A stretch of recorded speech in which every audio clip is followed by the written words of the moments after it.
If you want to sign out of Netflix on your smart TV, maybe because you're selling the TV, switching accounts, or you just want to remove your login, here's the fastest way to do it.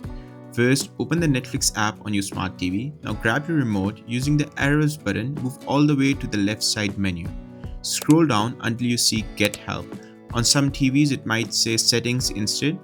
Select Get Help. Now look for the option that says Sign Out. Select it. Netflix will ask if you are sure you want to sign out. Choose yes, and that's it. Your Netflix account is now completely signed out from the TV.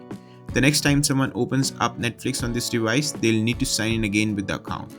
If you don't see the Get Help option, don't worry. Just go to the Netflix home screen, then press these buttons on your remote. Up, up, down, down, left, right, up, up, up. This opens the Netflix diagnostics menu.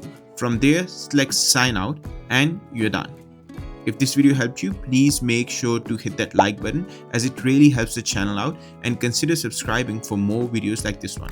This is Abdul Moiz signing out, and I'll see you in the next one.